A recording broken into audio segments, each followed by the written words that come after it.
the most potent force in the story of mankind. It has built civilizations and destroyed them.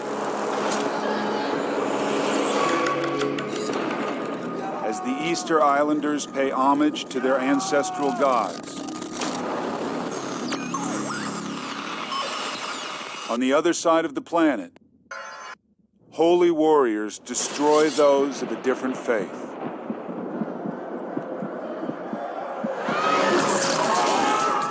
In the Middle East, Jerusalem, a city under siege. Inside its walls, pandemonium. Outside, 12,000 men, intent on butchery. Crusades.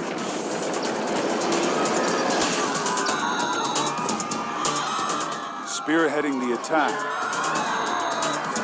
Tancred de Hauteville, a Norman knight descended from Vikings, filled with bloodlust.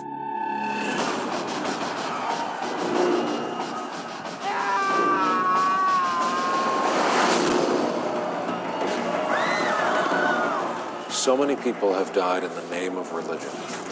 Wars fought over religious belief have spilled so much blood. But I think of all the wars fought over religion, the Crusades belong in their own category.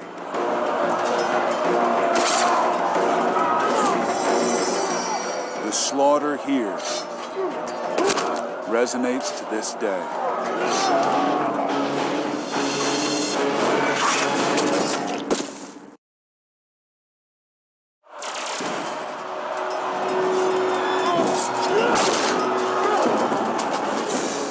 Tancred de Hauteville, a Christian knight on a mission from God.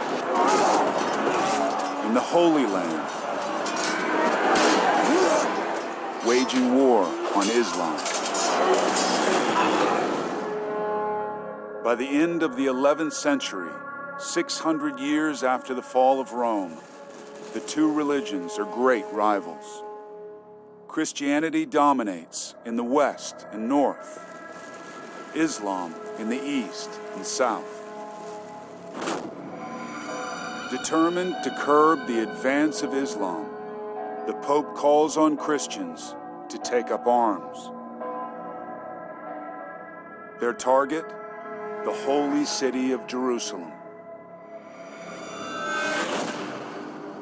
On the eve of the Crusades, Jerusalem under Muslim rule was actually a hotbed of creativity and interreligious dialogue. There were Jews, there were Christians, there were Muslims. For the most part, they lived in relative harmony. But each lays claim to the city. Jews revere it as their ancient capital. Muslims know it as Al-Quds, the holy. From here, the Prophet Muhammad journeyed to heaven. And for Christians, Christ was crucified here. It's amazing when you go to Jerusalem, if you just stop for a second, you'll see that these people actually have more in common than they have that are differences. They are the sons and daughters of Abraham.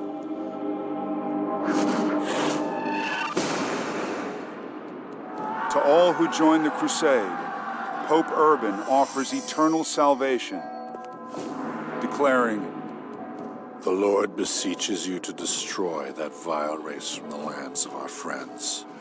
All who die by the way shall have immediate remission of sins." A knight could sin as much as he liked, and simply by going to the Holy Land, he had been given forgiveness by the Pope. He had been given his passport to heaven. He could win fame, he could win glory, and he could come back with booty. It is one of the most shameful undertakings ever embarked upon by our species. with absolution assured, nothing holds back the Crusaders. 1 records joyfully. Piles of heads, hands, and feet were to be seen in the streets of the city. It was a just and splendid judgment of God that this place should be filled with the blood of the unbelievers.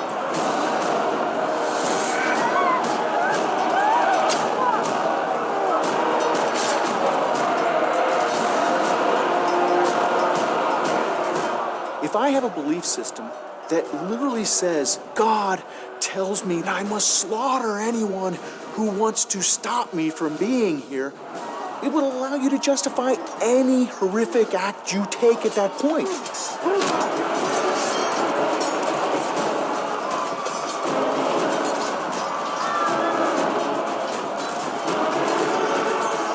Tancred hesitates.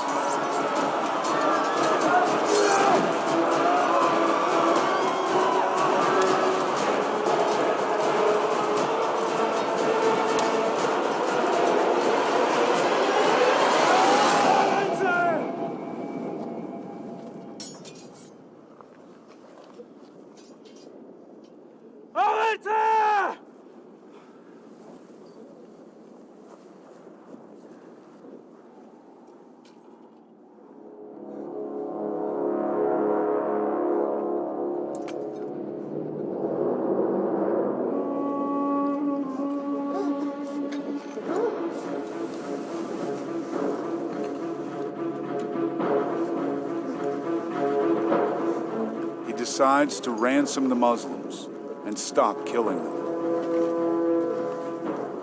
He gives them his standard, a signal to others that they're under his protection.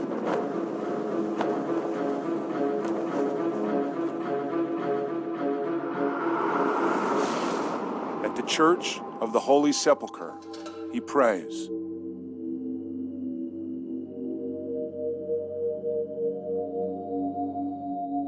Having a singular belief system where I've deferred responsibility to God can allow me to do brutal things on a battlefield. Pater Noster, quies in celis, sanctificatur nomen tuum. But I think when it gets quieter, when the images come back into the mind, that has effect on a human being. Amen.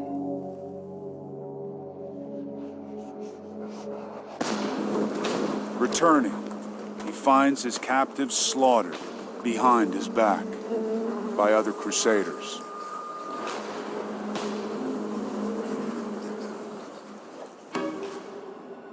The Crusades were as bad as it gets.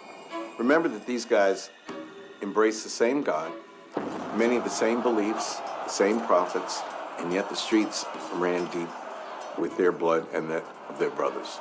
It shows the extraordinary power of ideas to take hold of people's minds and drive them to commit acts of great sacrifice and love on the one hand, but also acts of tremendous barbarity and hatred on the other.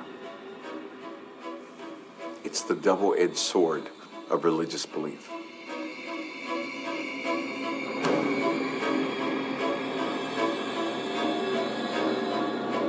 The Crusades will continue for 2 centuries and cost more than 1 million lives. But mankind's great